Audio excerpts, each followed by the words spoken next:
Well, ladies and gentlemen, good afternoon. Welcome back to the Council of the Americas for our joint session today with the 2020 Washington Conference on the Americas and the 2020 Presidents of the Americas series.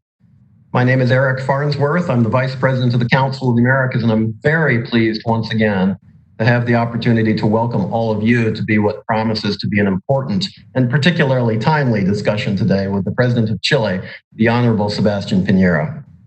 We're delighted that despite the pandemic, we've been able to continue our programming across the organization at the very highest levels.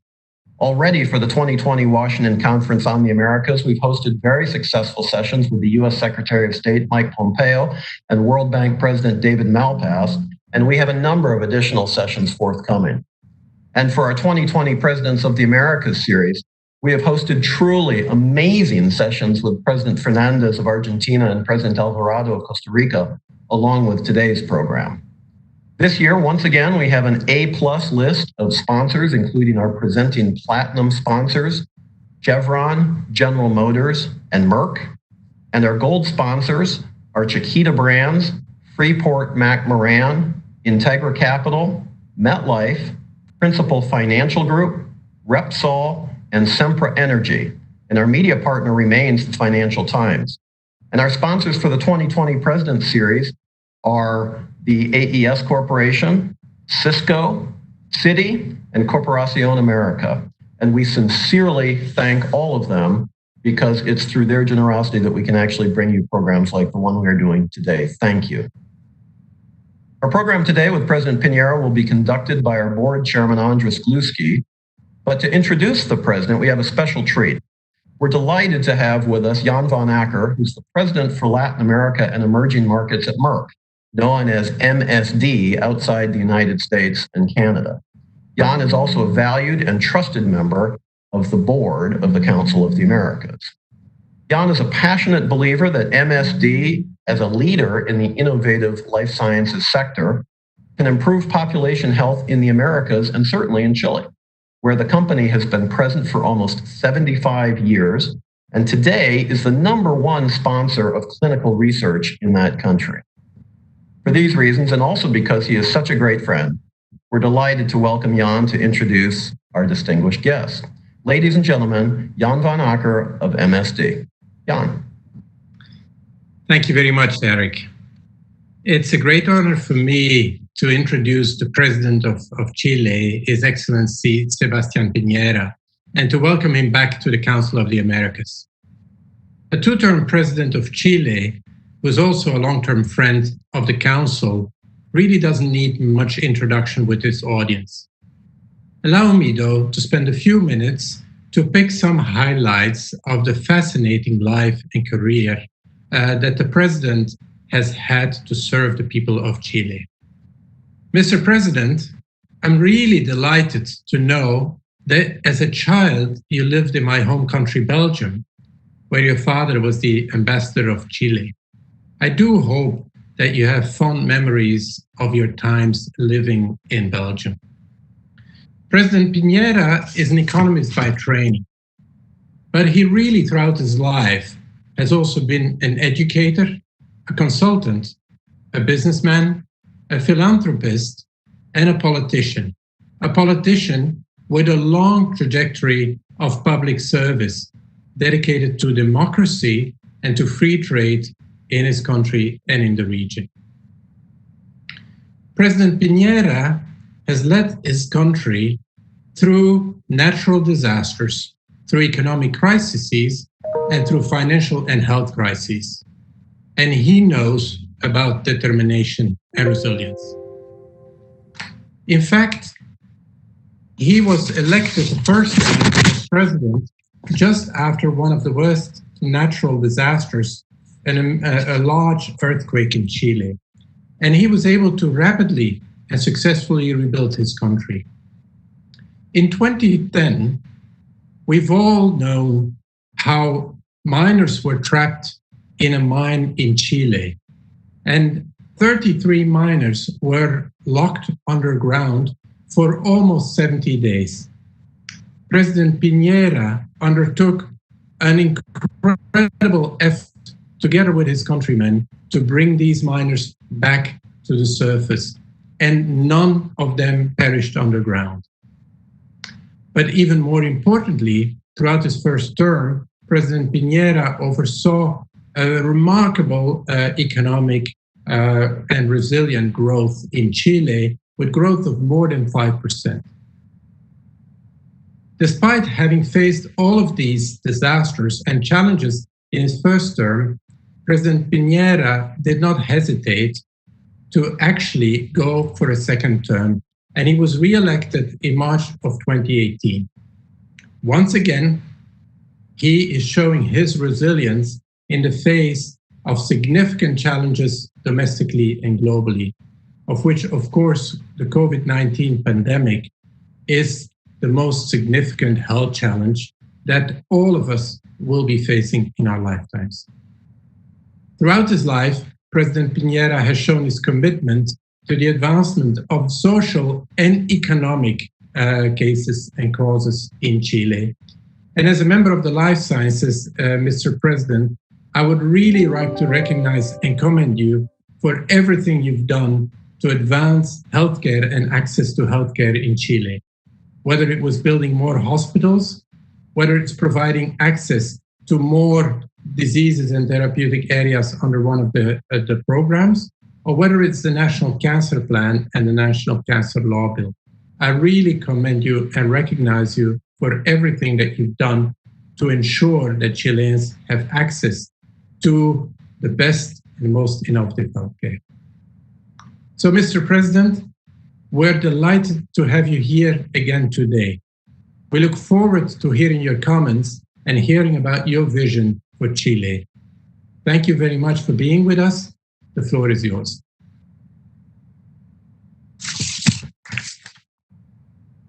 Memories of my days in Belgium.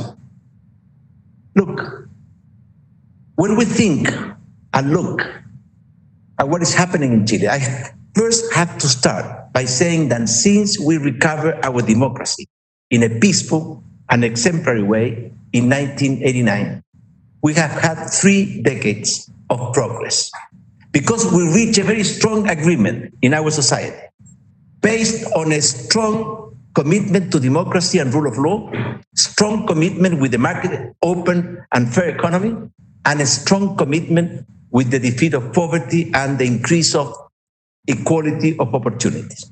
And since then, we were able to multiply by 5 our per capita income, and we were able to lead Latin America in terms of per capita income or human development.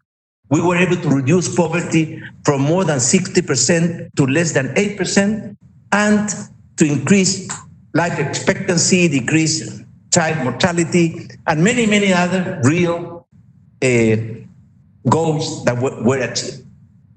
We're 3 decades where we really moved forward. And our goal, our mission as a generation was to defeat poverty and overcome underdevelopment. And that's still our goal. In October of last year, we had to face big problems in our country. An outbreak of violence that destroyed our underground transportation system, destroyed many buildings, destroyed many assets in our country. But at the same time, a very strong demand from our population for more equality of opportunity, for more social justice, for better quality of public services. And our government had to react to that. And we did it. And then we had to face this year 2020 that we will never forget, because we are facing not only the coronavirus pandemic, we are also facing the worst world economic recession in many, many decades. What are we doing to face that? First of all, we had to protect the life and health of our population. And for that, we started from the very beginning, a very strong system of testing, tracing, and isolating people, infected people, and to strengthen the capacity of our health system to deal with the huge challenges that we had to face. And I will show you very shortly some graphs that will illustrate what has been the evolution. In terms of daily cases, people that were infected, we had an experience which you can see in that graph. It went up, but we have already had more than 6 weeks in which daily cases, fatalities, and many other things are going in the right direction. And at the same time, our health system was strengthened and was able to provide the necessary medical services that people needed. The positivity, the share of positive tests went up at the beginning and now are going down very significantly. And we have been able to deal with that. And finally, in terms of how many critical patients we have in our hospitals, it was a huge challenge for our health system. But as you see in the graph, the worst, I hope, is behind us. But we are always preparing for the future. And then we have the other challenge, which is basically the international economic recession. What we're doing, basically, what we're doing is to put in place very strong programs to subsidize and produce a huge push to create jobs and protect jobs. At the same time, to provide liquidity to our corporate sector, particularly small, medium-sized enterprises. And we have put together a very strong program of public and private investment to improve the quality of our infrastructure. That's what we are doing right now. Now, what are the main challenges that we are facing now? Chile is a medium income country, and we don't want to be trapped in what is called the medium income countries trap. That's why we have not forgot and given up our main goal, which is to become the first country, hopefully not the only one in Latin America, to be able to defeat poverty and to be able to overcome underdevelopment. Our per capita income in PPA, in purchasing parity power, is about $24,000, $25,000. We are still in the middle of the road, and we have a long way to go to achieve those goals. And for that, we need to strengthen the quality of our democracy and the respect for the rule of law, which is critical. Our commitment with a free, open, competitive market economy, and at the same time, our commitment with a more inclusive society, which means that we cannot let anybody behind. Those are the main aspects of the way we see the path that we will have to follow in the next years. Of course, the pandemic of the coronavirus is not over. I hope that we will get a vaccine soon, because that will be the only way to really confront and superate this pandemic. At the same time, we are dealing with a world economic recession. Chile is a very open country. We have free trade agreement with almost every country in the world: Europe, the US, China, Japan, India, you name it. And therefore, for us, the impact of what is happening with the international economy in our local economy is very, very significant. That's why we are hoping and we're working to start our recovery, not only to keep fighting the coronavirus in order to protect the health and the lives of our people, but also we are preparing ourselves to start an opening process, taking all the precautions necessary to protect the health and the lives of the people, but at the same time allowing for our country to move forward and to start working again. That's why we are facing many challenges. But Chile is a very resilient country. You were mentioning what happened with the earthquake in 2010, and also what happened with the miners, the 33 miners in 2010. Chile is a very resilient country. We have lived with adversity all our lives: earthquakes, tsunamis, volcanic eruption, you name it. That's why I think that Chile, with unity, with collaboration, with faith, and with hope, will be able to overcome what we have, these huge challenges that we are facing now, and recover its path towards a free, developed, fair, and just society.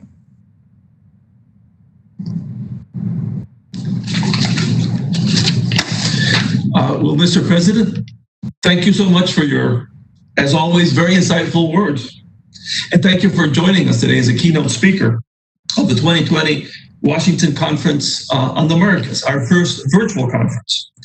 I'm Andres Gluski, Chairman of the Council of the Americas and President of the AS Corporation, and I have the great honor of moderating our discussion. So we have some questions from some of our participants, but before we start, I'd like to kick off the first question by asking a general economy. Chile is very lucky to have an experienced leader like yourself, and Chile, by most accounts, has taken all of the right steps as a reaction to COVID-19.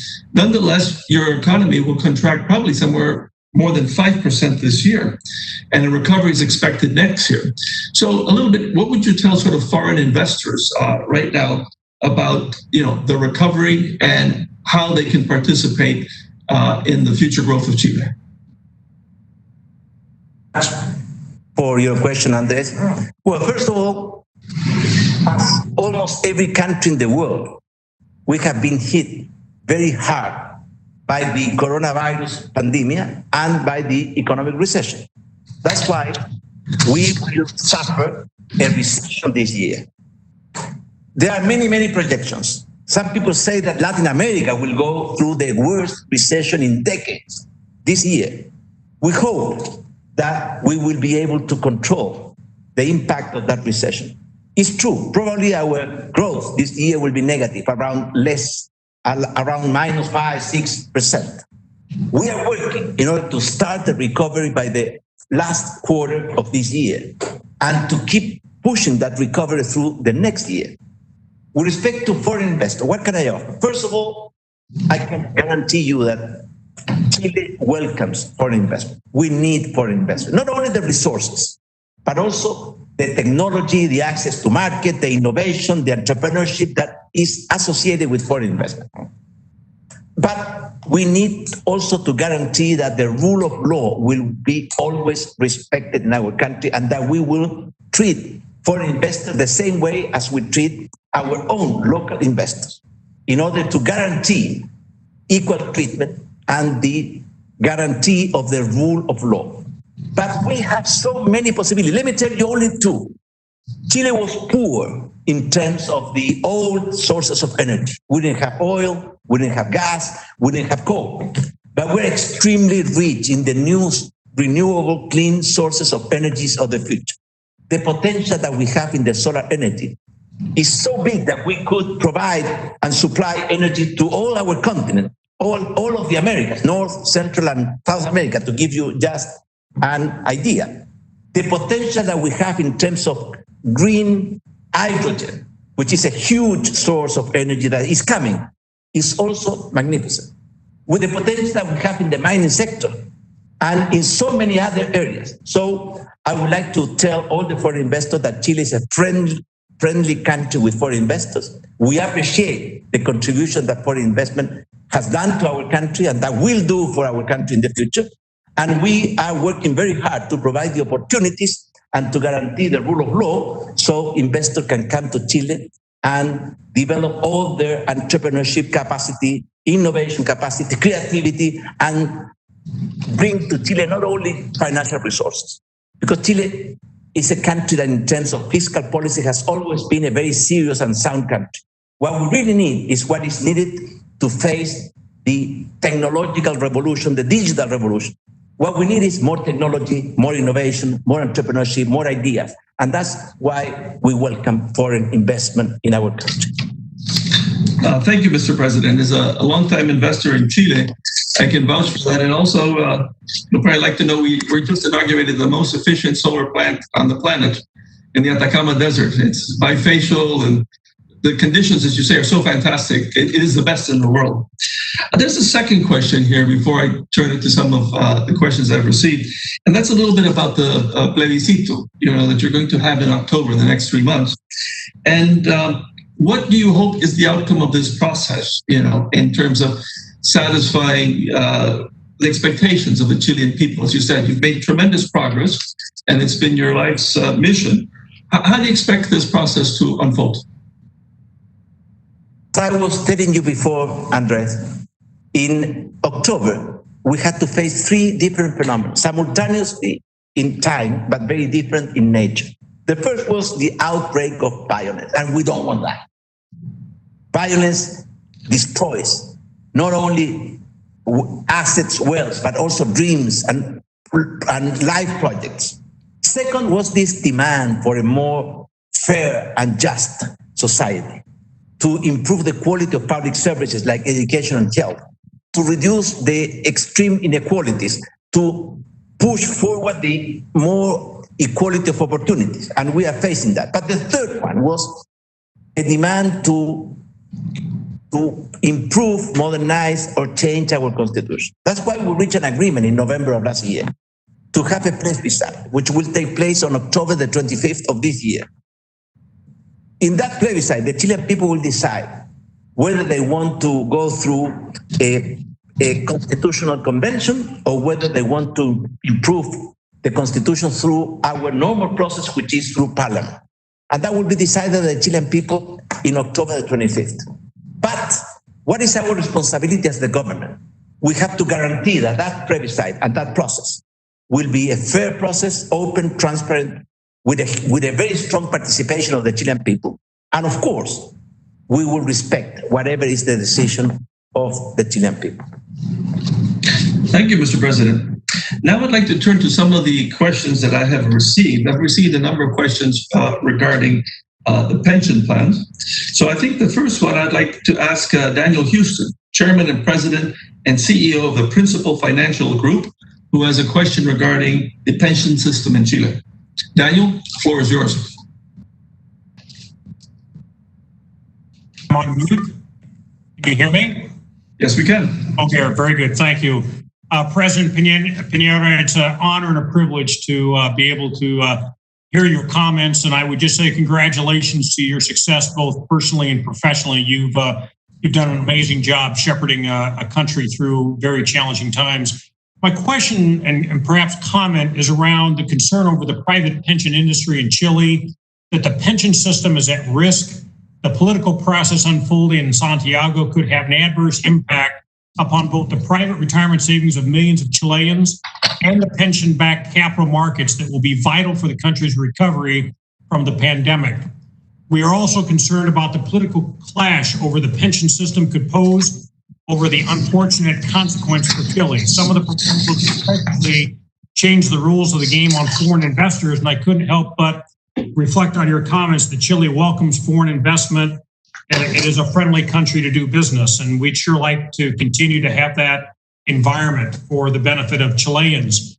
At the principle, we've consistently advocated for a responsible reform of the pension system. We've been talking about it for over 20 years. Our goal is to provide improved financial security for Chileans, but also appreciate the political situation in Congress puts the prospects for the beneficial reform at risk.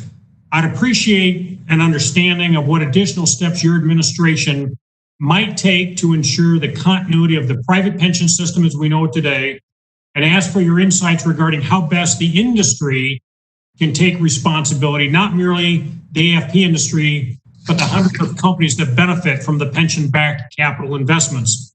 How can we work with your administration to preserve and improve the pension system and continue protecting the savings that belong to millions of Chilean workers? We do, in fact, bring a lot of technology and innovation, and we share your optimism. We share your optimism around faith and hope in a free, developed society. Thank you for your taking the time to answer the question. Like in every country, in Chile, we have different views, different ideas on how to deal with the pension system. Let me tell you what is the view of our government. We believe in a mixed system where we have a private sector where all the workers contribute with a monthly contribution to their savings for their future pensions. And that private pension system has been in place in Chile for the last 30 years. At the same time, we believe in a more, we believe in the need to introduce more solidarity to the system. That's why there is another basis of the pension system, which is financed by the government, by the state. And we subsidize or we improve the lowest pension in our country. That's why we are in the middle of the process of reforming our pension system. The first step has already been taken. We have increased the minimum guarantee pension for 1.6 million people in our country that are receiving better pensions, up to 50% better pensions since the beginning of this year. But we are also in the process of reforming the other side of our pension system, which is basically we need to increase. In Chile, we have to save 10% every month to fund and to finance our future pension. The life expectancy of Chile since the system was created has increased by more than 15 years, and we have to take that into account. That's why we're in the middle of a reform that will increase the contribution made every month by the workers. And in this case, the idea is to increase that contribution of 10% to 16%. And the discussion that we're having now in Chile, what part of that 6% should go to the individual capitalization accounts of each person, and what part of that should go to a solidarity fund to improve the pensions of those people having less income or less possibilities. And that we are in the middle of that system. But I believe that the pension savings belongs to the workers, and that we need to have a system which is based in two pillars.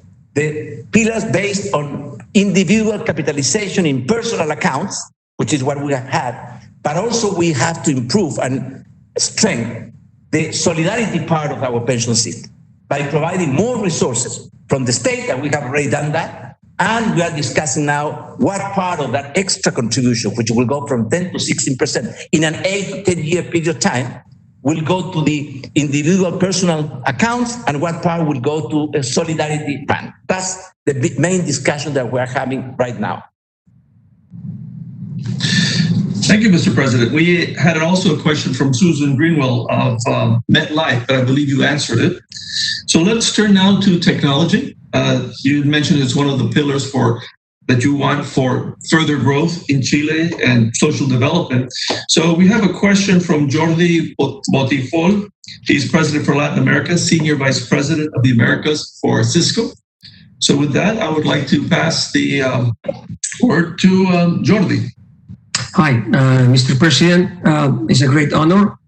So, as you know, our company I represent, Cisco, is very well engaged in all the digitization country processes. Specifically with Chile, we have a program, the Country Digital Acceleration, that we touch a lot of education. We touch also innovative digital process with mining and different several industries. And we pay a lot of attention in cybersecurity. Your country is a great talented people pool.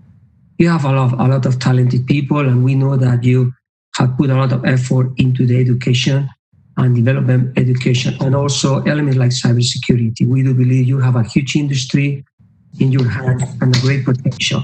So how do you see that? Well, we have learned that the main assets of countries is basically its ability to face the future and take advantage of the opportunities of the future. That's why we are very committed in Chile, because we know that a huge wave of new technology, new discoveries, new ways of doing things is coming, and we want to be part of that way. That's why the main challenges that we are facing in the medium term in Chile is, first, to improve dramatically the quality of our educational system and our training system. Second, to triple or quadruple our investment in technology, in science. Third, to unleash the forces of freedom, innovation, entrepreneurship, which are the real renewable resources that we have in this world. And finally, we need to modernize our state and have a more flexible society, because only constant of the actual times is change. And we need to be prepared to adapt to that change, not to face or to confront that change. That's why we appreciate very much what companies like Cisco are doing. And I fully agree with you that in Chile we have very talented people and very committed with this transformation of our society using technology for the better and not for the worst, and to improve the quality of life of our people. You cannot imagine. We wouldn't have been able to face this coronavirus challenge if we hadn't modernized our state in order to take advantage of technologies and new possibilities to deal and to face this huge challenge of the coronavirus pandemic. Thank you, Mr. President. Now we have a question that just came in from Gerardo Diaz de Leon. He's CEO for PepsiCo Foods for Latin America. Gerardo, would you like to ask your question?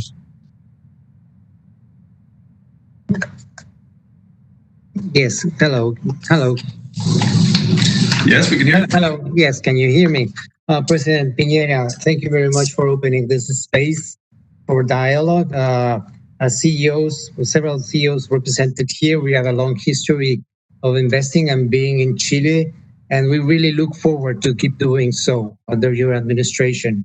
However, in 2019, as you said, October caught us by surprise, and the events that you referred to disrupted the business, disrupted the supply chains. And as we look now into the 1-year anniversary and mixed now with a very unique cocktail with COVID and the plebiscite going on, what can you tell us about how you feel about that there will not be, if you don't foresee the same level of disruptions that we saw last year? We agree with you that what happened in our country in October was unexpected for you and for us, because 3 things happened simultaneously. The country in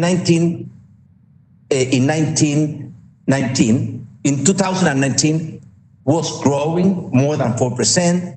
Salaries were going up, poverty was going down, and suddenly we had these 3 events simultaneous, but of very different natures, as was mentioning before, the outburst of violence, which we condemn, and we will fight with all the tools of the rule of law and all the tools that we have according to our constitutional and democratic system.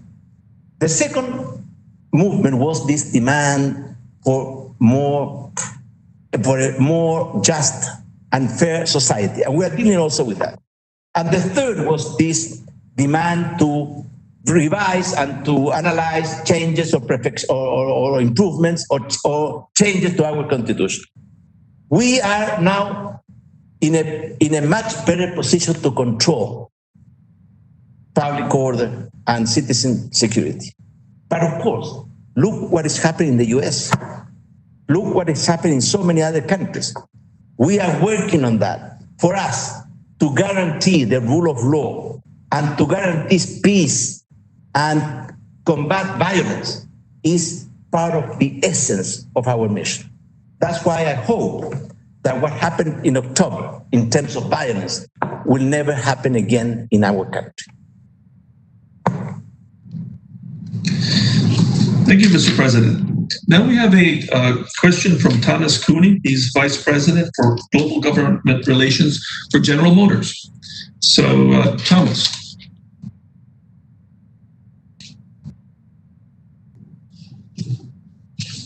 To mining, lithium mining in particular. Chile is one of the greatest mining countries of the world, we all know. Starting with nitrates over 100 years ago, and then now copper, and now lithium. General Motors is a company that is for a long time been focused on internal combustion engines with regular gasoline, but we're making massive investments in electric vehicles that you may have heard about. We're going to be coming out with a lot of electric vehicles over the next several years. So I'm just looking for any comments that you might be able to make related to Chile's lithium mining sector, any potential expansion in that sector. Thank you very much, sir. It's part of our history. It's been with us since the very beginning. As you mentioned, in the 19th century was nitrates. In the 20th century is copper and many other minerals.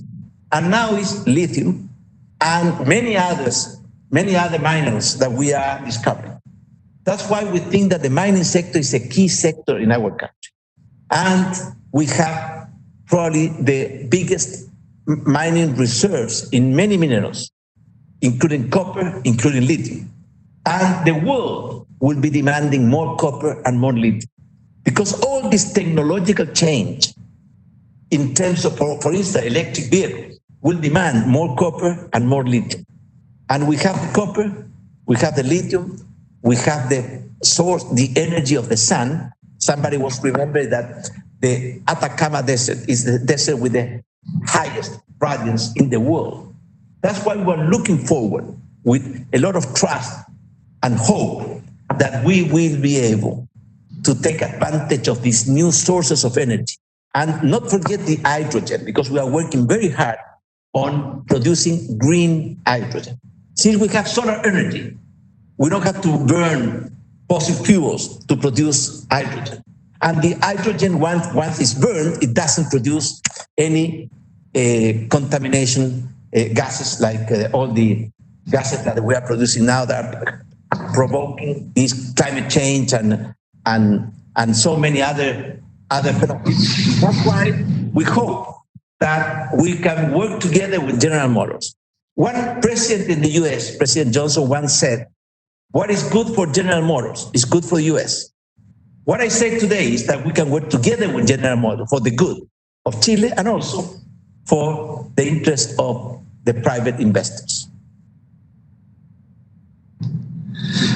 Mr. President, I'd like to ask a question in terms of following up what you said about Chile's great tradition of being one of the most open economies in the world and being really a leader in trade agreements. And what we're seeing around the world is a little bit of sort of a reversal of that. And some people talk about two large trading blocs in the world, one sort of Western, one sort of China-led.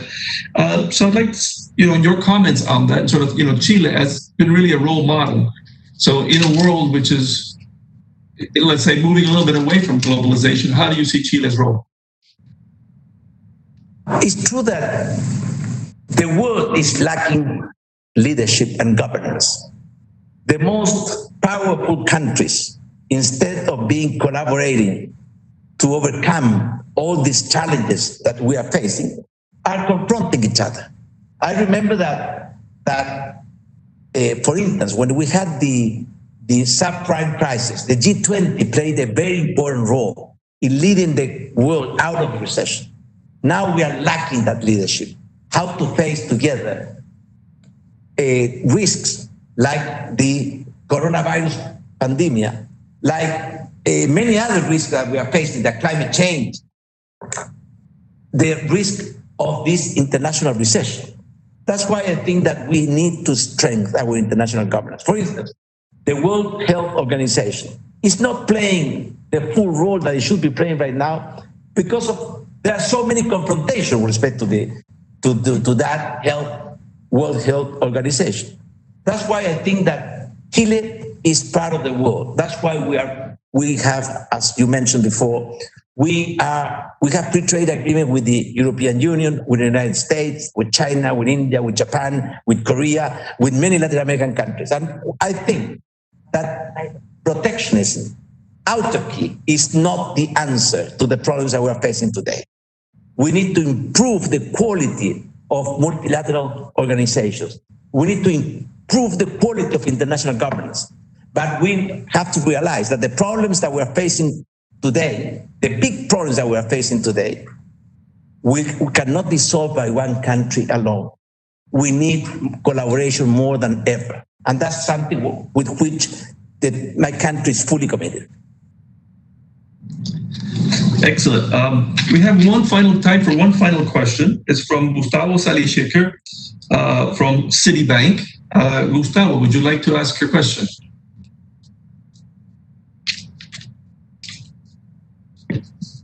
Hello, can you hear me? Yes, we can. Okay.